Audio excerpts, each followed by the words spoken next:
Hi guys, it's Mami here, and tonight I'm going to be talking about gender and masculinity, um, and how the roles that were talked about in chapter 10 we've been seeing that a lot in the movies we've been watching recently.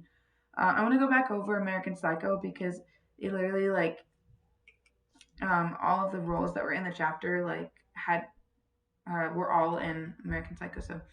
There was voyeurism, fetishism, masochism, and sadism. And so voyeurism and sadism are like linked together. Voyeurism is the practice of gaining sexual pleasure from watching another person be engaged in sexual activity, and it also like stems from like that enjoyment from seeing the pain or distress of others. And so it definitely like was Patrick Bateman and like his whole like desires when he was going on that like psychotic run. That's how it started.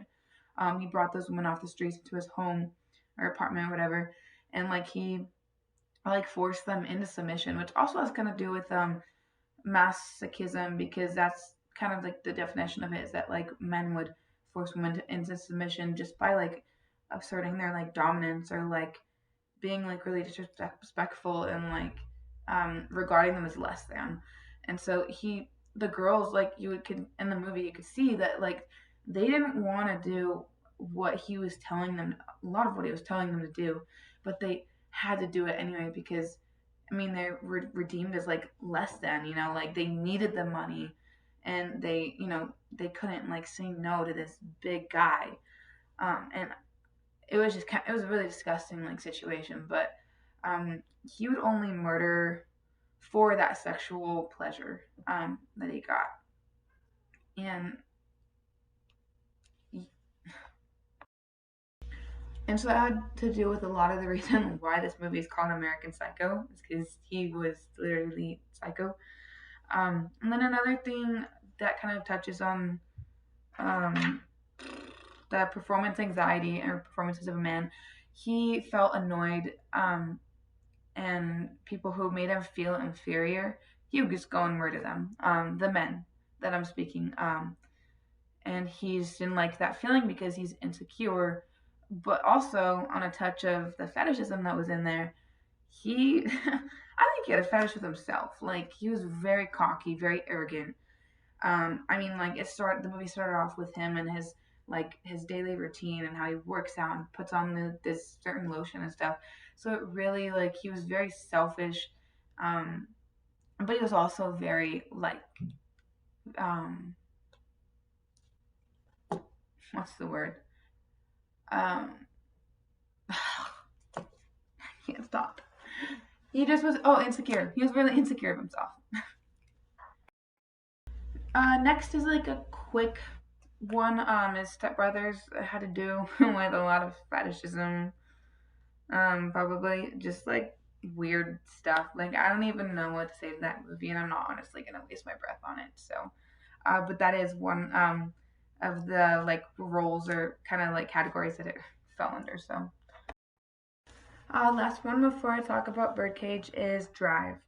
It had to do with what is called sublimation. So in the book, it says it involves the conversion of basic drive, such as sexual desire, into a non-overtly sexual form. It's a form of displacement from a physical urge to a more creative or spiritual longing. Unlike the perversions discussed below, sublimation is socially productive. Okay, I looked up their names because I forgot, but the driver had like a massive like just he loved. I mean, I think he loved her, and I think a lot of the things that he did was maybe out of love. I guess crickets. Um, yeah.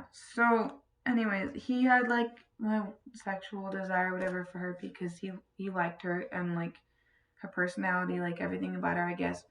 But then he turned that into like protecting her and like being keeping her safe with the guys that were gonna kill her that he got into like bad stuff with. So and last one is Birdcage. I definitely saw some repression there. I think that was like mainly like the whole theme of it. If I'm gonna be quite honest, repression can be external in the form of social pressures that encourage individuals to conform to the status quo. um, what's his name?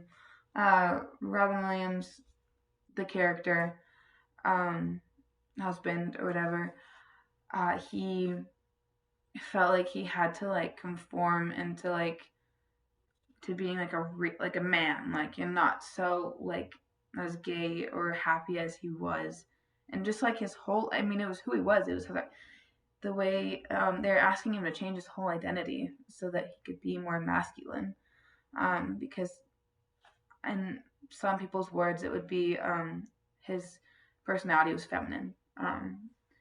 And so, yeah, that's oppression. And then I also saw performance anxiety too, in regards to the book.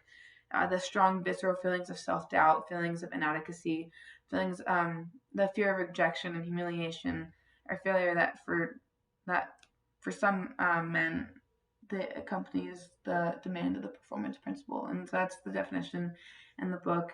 And that was the whole theme, was that you shouldn't have to conform to the traditional ways, that you can be um, you can be yourself and you can be unique, and that times are changing. So I think for that time that it was made, I think it definitely kind of helped to that movement and have gotten us to the place where we are today.